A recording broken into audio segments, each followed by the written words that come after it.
Welcome back. Today's story filled with drama and unexpected turns. Hit like, subscribe, and let's jump in. I stood by the window, watching the car slowly back out of the driveway, take a left turn, and vanish down Maple Street. I wondered why I didn't feel more broken. 12 years of my life had just driven away. Shouldn't I feel something? Anything? Instead, I just shrugged. Guess I should fix that leaky faucet, I thought. As I turned towards the kitchen, I replayed everything that had happened in the last hour. I'd come home from work to find my wife, Laura, sitting at the kitchen table with a full glass of Chardonnay in front of her. I knew something was up as soon as I saw her. First, she was home before me, and she rarely got home from work until an hour after I did. Second, the understanding we had was that the first one home would start dinner, and there was nothing on the stove. Lastly, there was the glass of wine. Laura rarely drank. As soon as I walked in, she asked me to sit down and told me she had something to say. I grabbed a cold ale from the fridge, sat down across from her, and she said, "Daniel, I know you know this, there's been something off between us for the last 8 months or so. I have no idea why, but we seem to be drifting apart. I don't know if it's something to do with me, or with you, but something is wrong. I've tried to talk to you about it, but all I get is that we're just going through a rough patch and that it'll get better. I've decided that we need to separate for a while. I'm not talking about divorce, just a separation. I think I need some space, Daniel. I need to get away, look at my life, and see if I can figure out where this disconnect is coming from. You can use the time apart to look at it from your angle too." "Oh, come on, Laura. It isn't that bad. Sure, we're having some problems. What marriage doesn't? But two people can't work out problems if they're away from each other and not talking." "Talking isn't going to help, Daniel," she replied. "You only see one problem with our marriage. As far as you're concerned, the only problem we have is that we're not intimate anymore. Your solution to the problem is for me to get naked and let you have your way. As far as I'm concerned, there is much more wrong. We don't make love because I don't want to, we don't snuggle or cuddle because I don't want you touching me. And I don't know why I don't want you to touch me. I still love you, as much as I did on the day we were married, but something is wrong, and I don't know what. I need some space, Daniel. I need some time alone to figure things out." "So, you want to throw away 12 years of marriage?" "No, Daniel. I just think we need to spend some time apart. I've already packed my stuff in the car. I'm going to stay with my sister until I can find my own place. I'll call you once a week to keep in touch." She stood up and said, "I have to go. I told Megan I'd be there by 8. She turned and walked away without even offering a kiss goodbye, and that alone told me where I stood. It didn't take long for the word to get around that Laura and I had separated. Most of our friends were sympathetic and went out of their way to cheer me up. Laura called me once a week to ask how I was, and I'd say I was managing. Then, I'd ask her how she was, and she would say she was okay. When I'd ask if she was ready to come home yet, she'd tell me, not yet. Laura had been gone for 8 weeks when I started hearing things. Disturbing things. Things like she had a live-in boyfriend. I didn't want to believe it. I wanted to believe that things were as she said, that she just wanted time alone to clear her head and that she'd be coming home. But the rumors persisted, so I decided to check them out. I tried to find out where Laura was staying to do a little snooping, but no one could or would tell me where she was staying, and I began to think that something about the situation was rotten. At dinner with my friend Peter and his wife, Sophia, I voiced my concerns and let slip that I was considering hiring a private detective. I saw Peter glance at Sophia, who gave him a nod. "Save your money, Daniel," Peter said. "The rumors are true. Most of our friends know what's going on, but they didn't want to tell you." "Tell me what?" "That Laura left you to live with Thomas Green." "Thomas Green? Who the hell is Thomas Green? I've never heard of him." "He works with Laura, and yes, she left you to go live with him." "That doesn't make sense. If she was going to do that, why didn't she just divorce me? Why a separation?" "Well, you know Laura. She plans and makes fallback plans. She's been seeing Hale for almost a year, and I'm guessing she did the separation thing so she could come home if things with Hale didn't work out. And everyone knew, but no one would tell me. Gee, thanks, friends. I threw my napkin down in frustration, muttered a "thanks for nothing," and left their house. On the drive home, I thought about everything I'd just learned. No intimacy with Laura for over a year because she didn't want to be close to me, no cuddling because she didn't want to touch me, and all the while, she'd been betraying me. I'd sat at home like a fool, completely faithful, while my friends, my so-called friends, knew the truth but let me sit there in ignorance. Well, the waiting was over. The next morning, I made an appointment with Weston Investigative Agency, paid them a retainer, and told them I wanted all the dirt they could find on Laura and Thomas Green. After that, I went home and started a list of things I needed to do to sever ties with Laura. I planned to wait until I got the report from the detective agency, but once I had it, I would be ready. Once I made my list, I realized there was something else I needed to do. I hadn't been with anyone in over 18 months, between Laura's distance and the separation. I'd been completely faithful, but now that I knew what Laura was doing, I wasn't going to remain celibate. I sat at the kitchen table with a beer, making plans to end my long dry spell when it hit me Laura had planned all this out. She knew me well enough to predict how I'd react, and I had to assume she'd planned a counter-move for each step I might take. That meant my list was useless. It was time for a new plan. I made a new list with steps Laura wouldn't see coming. Some actions had to be taken immediately, not left for the last minute. I started with our finances. I wasn't big on credit cards, but Laura had a good 5 or 6 in her name alone, and some had high limits. I knew this because I paid the bills. I started keeping a list of each remaining account balance and made sure I would only pay the minimum, just enough to keep them in good standing. Then, I closed out my retirement account, paid the penalty, and stashed the cash. Since the house was Laura's inheritance from her parents, I wouldn't be entitled to it. But, it had been used as collateral for a line of credit when we put in the pool, so both our names were on the account. I figured if I timed it right, I could draw on that line without Laura knowing until it was too late. I waited until the weekend, then went to the bank. Laura and I had a safe deposit box there, and I saw from the sign-in log that she was checking it regularly. That was my first clue that she was keeping an eye on things. I made copies of our certificates of deposit, then placed the copies back in the envelopes and put them back in the box.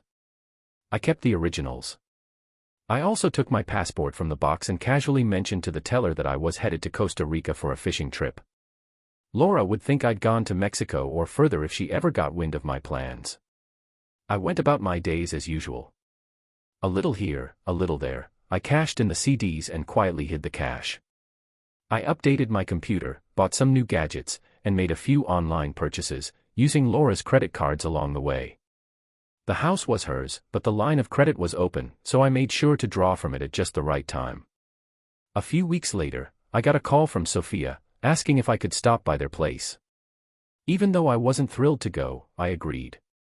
When I arrived, Peter welcomed me in, and he and Sophia looked at each other meaningfully. "Daniel," Sophia started, "we owe you an apology." I raised an eyebrow, and she continued, "We didn't tell you about Laura and Mark because we thought she'd eventually come home. We're friends with both of you, and we didn't want to hurt you." "Apology accepted," I said curtly, feeling a pang of betrayal nonetheless. Then Sophia said something that caught me off guard. "There's more, Daniel. You know how you and Laura haven't been close, romantically." The question was direct, and I couldn't miss the subtext. I'd noticed Sophia's attire, a low-cut blouse and a short skirt. Peter, for his part, shifted uncomfortably but nodded. In a soft voice, Sophia said, "Daniel, Peter and I have a request. We want a family, but Peter, he can't have children. We've talked about it, and we both agree, you're the one we'd like to ask to help us." I stared at them, stunned. But as Sophia's hand rested gently on my shoulder, I realized what they were asking. They wanted me to father their child. I looked at Peter, who nodded, and in that moment, I knew what I was going to do. We had a quiet agreement, and our understanding allowed Sophia and me to proceed. It wasn't out of pity, it was a choice we made together. After a long night together, I reflected on everything. Laura and I were through, but I had found a new purpose with Peter and Sophia. Over the next month, our arrangement continued. We built a family in our way, with me playing the role of uncle to the child they hoped would come. Soon, the detective's report came through. It confirmed everything about Laura's relationship with Mark, but by then, it didn't affect me as much as I thought it would. I was already emotionally done. I filed for divorce and liquidated the last of our joint assets. By the time Laura found out, I was ready. When she called to confront me, I let her know I was done and that there was nothing more to discuss. The divorce was swift, and I moved on. Over the next year, Sophia and I welcomed a beautiful baby girl into the world, and I became Uncle Daniel to a child I cherished. I stayed close to Peter and Sophia, honoring our family's bond. Months later, when Peter passed away after a long illness, he left me a letter asking me to look after Sophia and the child as I would my own family. And that's what I did. 6 months after, Sophia and I were married. Together, we became a family, and I found a new life, one I'd never expected but wouldn't trade for anything. Life with Sophia and our daughter, Olivia, became the start of a chapter filled with peace and fulfillment. I settled into our new family routine, becoming the devoted husband and father I'd always wanted to be. Despite the unconventional beginnings, our little family felt whole, bound by trust and the shared memory of Peter, whose presence continued to guide and inspire us. Laura, meanwhile, was a ghost from my past. Occasionally, I'd hear whispers about her, mostly through mutual friends who couldn't help but keep tabs. After moving to California, Laura struggled to rebuild her life. The last anyone had heard, she was working odd jobs to make ends meet. For a long time, I felt a strange sense of satisfaction at the thought of her setbacks, a sense that, in some way, justice had been served. But as time passed, the feeling faded. I had moved on and didn't feel the need to hold on to resentment. Olivia grew up knowing me as her father, and she thrived in the loving home Sophia and I created. I was her Uncle Daniel in stories we would tell about her early years, but to her, I was just Dad. As she got older, we often visited Peter's favorite places, sharing stories about her father, the men who dreamed of her before she was even born. We wanted her to feel the love he had for her and to know that he had given her the best start in life by asking me to be part of it. Years passed in happiness and stability, the shadow of betrayal and hurt receding. Sophia and I continued our lives, focusing on Olivia and each other, and time brought healing to us both. We'd go back and forth between remembering the bittersweet memories of the past and planning for our future. Olivia knew the truth as she grew older, but she appreciated the choice her parents had made, a choice built on love, friendship, and commitment. One day, as we sat around the dinner table, Olivia asked me about forgiveness. She'd recently learned some pieces of the past, and she looked at me with a gentle curiosity that melted my heart. "Dad," she began, her voice thoughtful, "do you forgive Laura for everything that happened?" The question surprised me, but I looked her in the eyes and answered honestly. "Yes, I do," I said with a calm certainty. Holding on to anger doesn't help. Laura's choices were hers to make, and I've learned that holding on to hurt only takes from the good things in life. Forgiveness frees you. Sophia smiled, reaching out to hold my hand as she nodded in agreement. It's true, Olivia. Forgiveness makes space for joy and love. We wouldn't be the family we are without it. In that moment, I realized the full weight of what I'd gained since the tumultuous years with Laura. The family I'd found in Sophia and Olivia was more than I could have ever asked for. It was built on love, loyalty, and trust, the very things I once thought I'd lost. And so, our story continued, grounded in the bonds we'd chosen and the family we'd built. The scars from the past became mere lines in a life filled with gratitude, joy, and the laughter of a child who knew she was loved deeply. It wasn't the life I'd originally envisioned, but it was the one that filled me with a peace and happiness I never knew was possible. As the years unfolded, our lives flourished. Olivia grew into an incredible young woman, kind-hearted, thoughtful, and wise beyond her years. She inherited Peter's compassion and Sophia's strength, blending them in ways that constantly made us proud.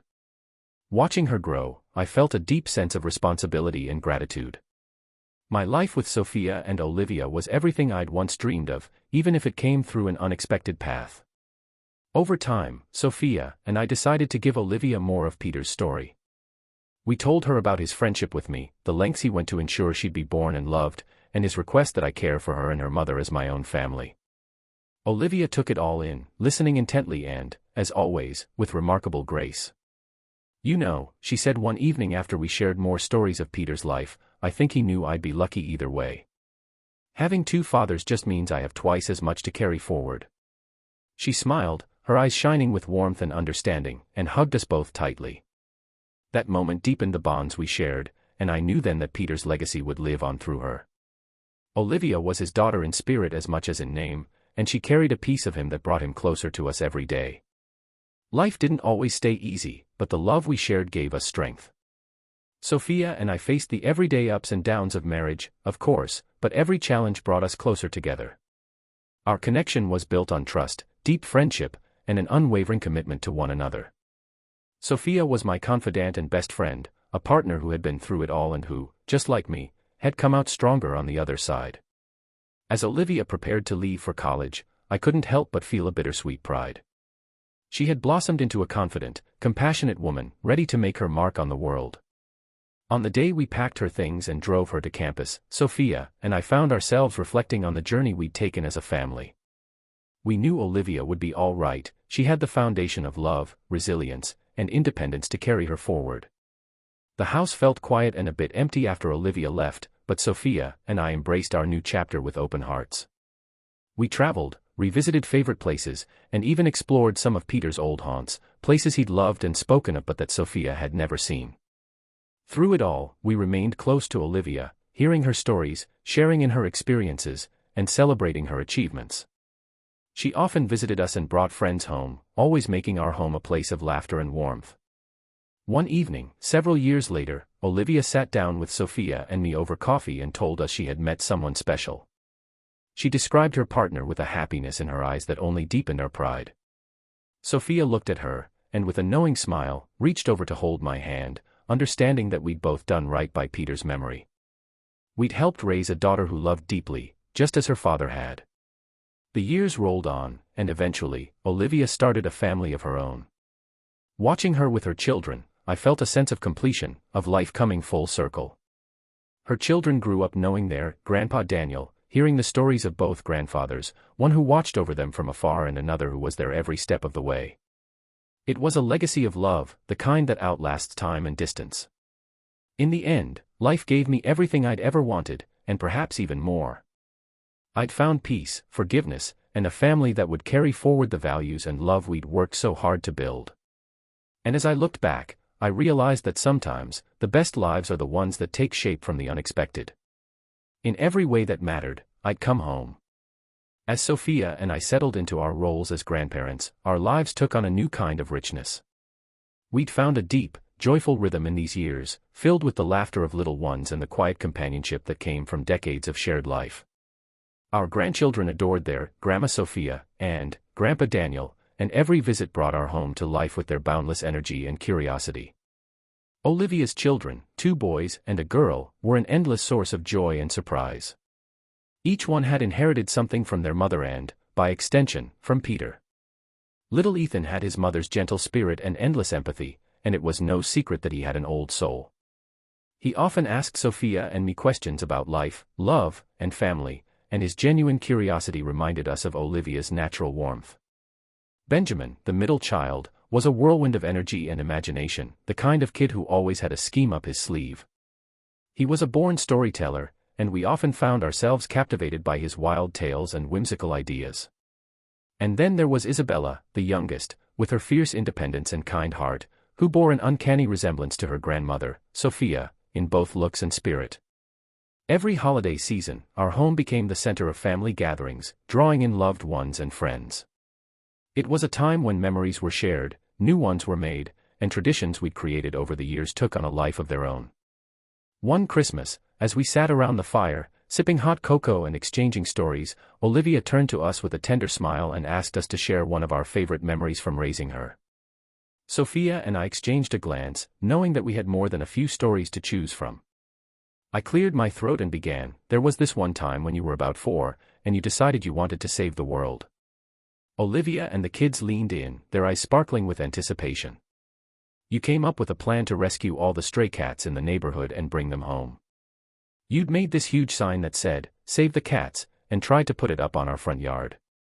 Everyone laughed as I described the scene, and Olivia smiled, clearly remembering her childhood mission with a touch of nostalgia. Sophia then chimed in with her own memory, "Oh, And there was the time you insisted on baking cookies for everyone on the block, remember that?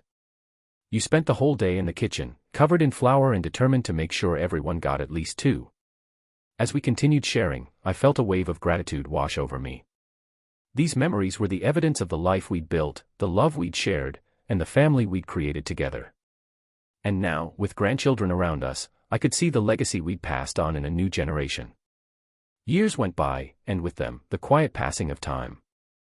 Sophia and I grew older, but our bond remained as strong as ever. We traveled less, finding joy in simpler routines and quieter days.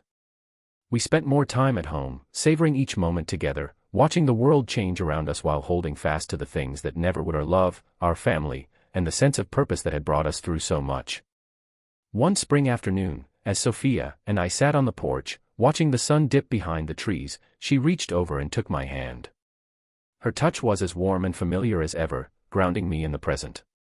"Daniel," she said softly, her gaze fixed on the horizon, "this is exactly how I pictured growing old with you." I looked at her, seeing in her face every moment, every trial, and every joy we'd shared. "Me too, Sophia," I replied, squeezing her hand gently. "I wouldn't have it any other way." We stayed there in peaceful silence, two people who'd traveled a long road together, carrying love, loss, and countless memories that would live on long after we were gone. In the end, life had given us the greatest gift: a family bound not just by blood but by choice, by love, and by a shared history that had healed the wounds of the past and turned them into strength. We had created a life that was rich in all the ways that mattered, and it would continue in the lives of those we'd nurtured, loved, and set free to build legacies of their own. And as I watched the world soften into twilight, I knew that wherever the next journey led, I would go with peace, having lived a life full of everything that truly mattered. As the years continued to pass, Sophia and I found ourselves in a season of quiet reflection. Our lives had been so full of laughter, of challenges, of love. Our family had grown and blossomed, and we could see the impact of the love and care we'd poured into Olivia and our grandchildren radiating out into the world. Each visit from them filled our hearts with renewed purpose, as they brought their own stories and dreams, painting vibrant new chapters on the canvas of our lives. One chilly autumn morning, as I was tidying up in the living room, I came across an old photo album tucked away on a high shelf.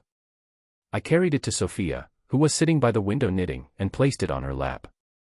Her eyes lit up with recognition as she flipped open the cover, and we settled down together, lost in a sea of memories. There were photos from our early days, when Olivia was just a toddler, beaming at us from her tricycle, family trips to the lake, where she'd caught her first fish, and endless snapshots of holidays and birthdays with friends who had become like family.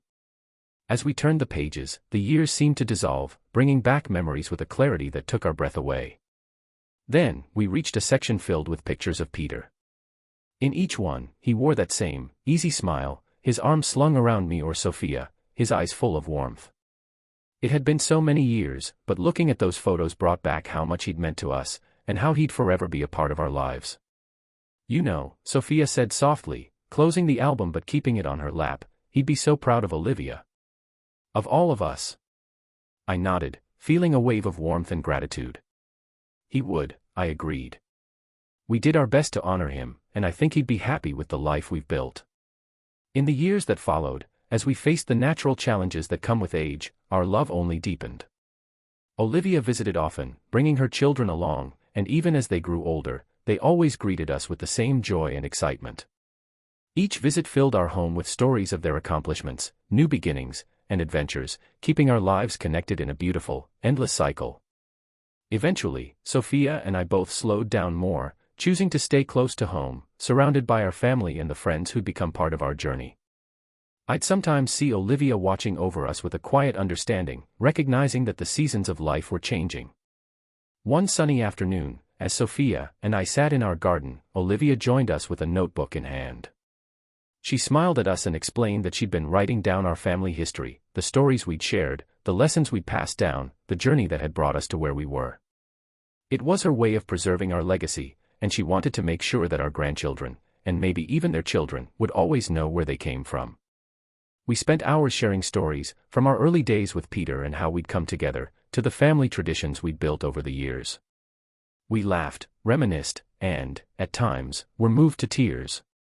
Olivia listened to every word, her pen capturing the details, her face lighting up with each new memory.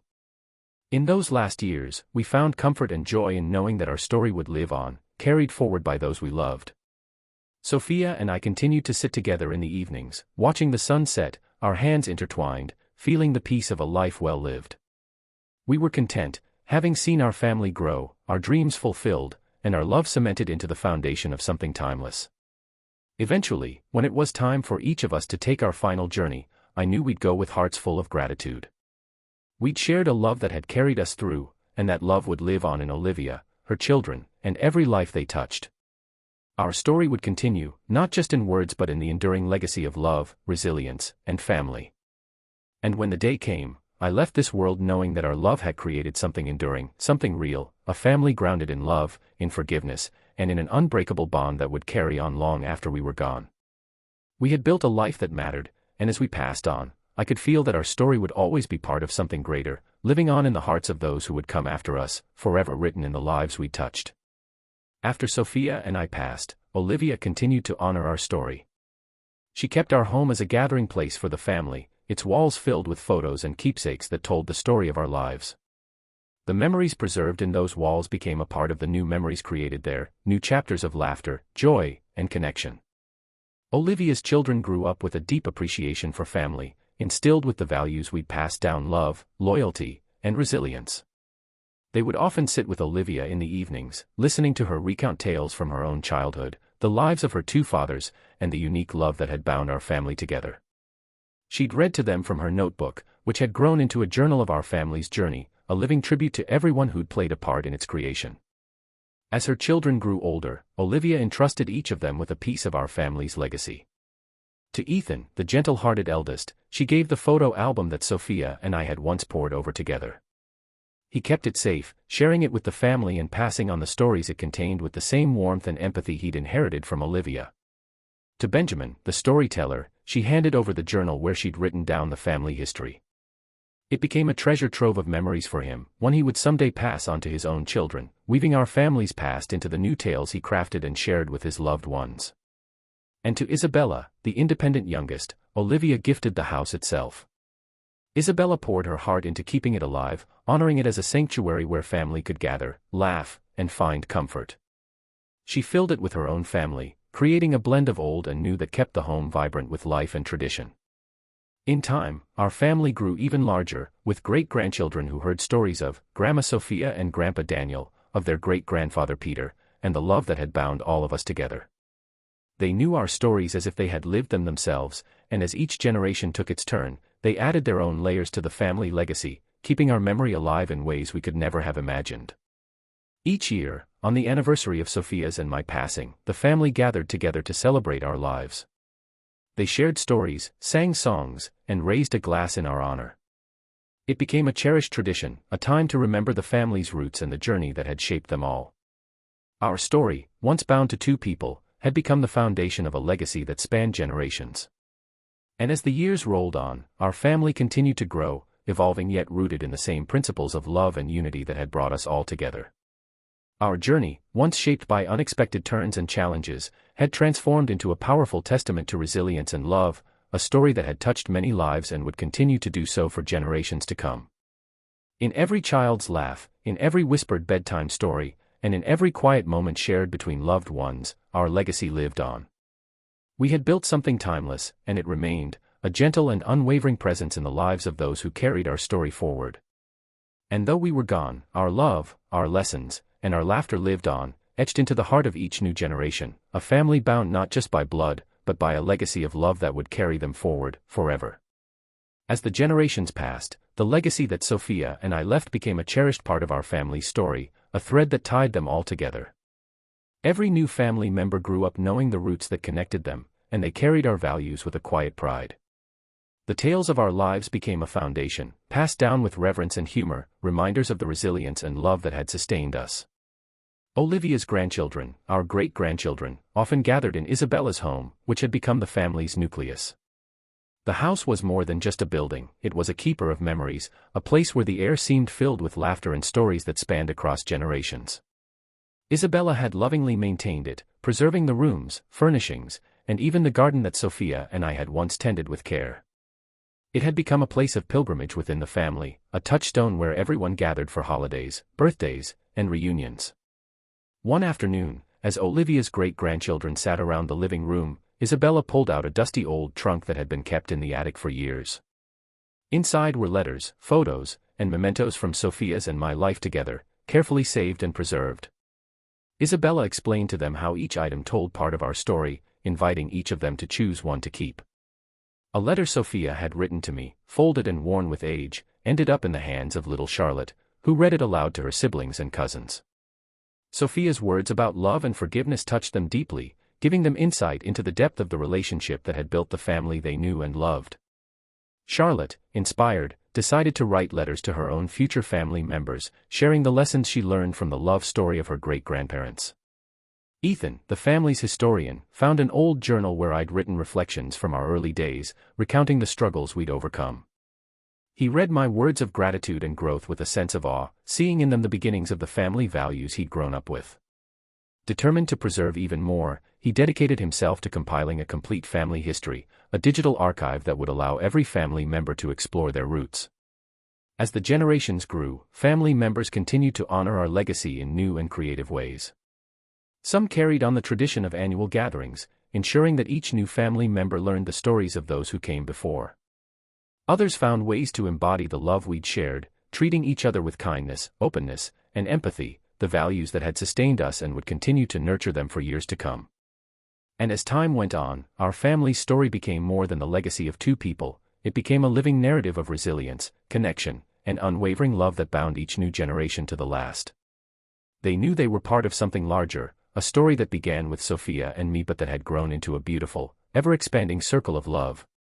Each new child, each marriage, and each friendship added to the legacy, weaving fresh threads into a family tapestry that would never be complete but would always be whole. And as they carried the legacy forward, they carried us, too, a love story that transcended time, forever alive in the lives of those who held our story in their hearts. As the family grew, the legacy of love, resilience, and unity deepened, becoming a guiding light for each new generation. Isabella's home remained the family's gathering place, lovingly preserved, with photos, artifacts, and mementos of the past adorning every corner. Each grandchild, great-grandchild, and even their children grew up understanding that they were part of something greater, a story that spanned not only years but also lifetimes. As the digital age progressed, Ethan, the historian, began recording family video diaries during each reunion. These short films captured candid moments, laughter, tears, and stories from everyone, from the youngest toddlers to the most senior family members. His digital archive grew into a family treasure chest, filled with the voices, faces, and wisdom of each generation, giving life to the family's history in a way that felt both timeless and alive. Olivia's great-granddaughter, Ava, inspired by the family's legacy, decided to research more about her family's origins. She traced the family's ancestry back further than anyone had, uncovering relatives and stories that had been forgotten or lost to time. As she pieced together the fragments of the past, she came across surprising tales of courage, migration, and perseverance that further enriched the family's understanding of who they were and where they came from. Her discoveries became woven into the family lore, adding layers to the story that had started with Sophia and me. As the years went by, Ava and Charlotte took it upon themselves to create a book, a beautifully bound collection of the family's history, complete with old photos, letters, recipes, and the values that had been passed down through generations. They titled it Roots of Love, a tribute to the strength and endurance of the family legacy. Each chapter was dedicated to a different generation, detailing the unique challenges and triumphs that had shaped the family. Roots of Love became more than a family heirloom, it became a rite of passage. Every new family member received a copy when they came of age, a tangible reminder that they were part of something enduring. The book became a source of comfort and pride, a symbol of the legacy they were each called to uphold. With every new generation, the family gathered to read it aloud, adding their own memories to its pages, ensuring that it would never remain static but grow with them. As the family expanded, some moved across the country and even across the world. Yet, despite the distances, each member felt connected to the family center. On birthdays, anniversaries, and milestones, they would call, video chat, and share stories, their connections transcending the miles.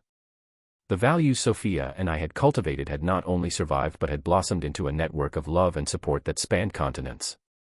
No matter where they went, family members knew they had a home in each other. Years later, when Isabella passed away, the family gathered once again in her beloved home. It was a bittersweet moment, filled with both sorrow and gratitude. She had been the keeper of the family's legacy, the one who'd ensured the traditions continued, and she'd carried our story forward with grace and strength. Her home was passed on to Ava, who vowed to keep it as a family sanctuary, open to all who needed a place to gather, heal, and reconnect with their roots.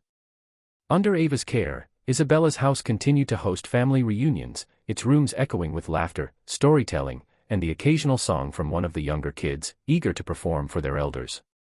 Each year, family members would gather, adding new photos to the walls, sharing new stories, and embracing the newest members of the family, each of whom learned early on that they were part of something precious. In time, the family's reach grew further than any of us could have imagined, with each new generation carrying forward the lessons we'd learned. They honored the past, lived fully in the present, and embraced the future, always holding close the legacy of love that had begun with two people determined to build something lasting. And so, as generations passed, the story that Sophia and I had begun became more than a legacy, it became a living testament to the power of love, resilience, and family. Through the pages of Roots of Love, through the gatherings in Isabella's house, and through the digital archives that recorded every precious moment, our family continued to thrive, each member forever a part of the story that had started long ago. The love we'd shared transcended time, binding us all together in a journey that would never truly end, passed down in love to all those who would come after, and would continue to grow for as long as there was family to carry it forward. Thank you for watching this heartwarming story of resilience, love, and new beginnings. What did you take away from this journey? If you could share one life lesson with future generations, what would it be? Let us know in the comments below. And don't forget to like, share, and subscribe for more inspiring stories.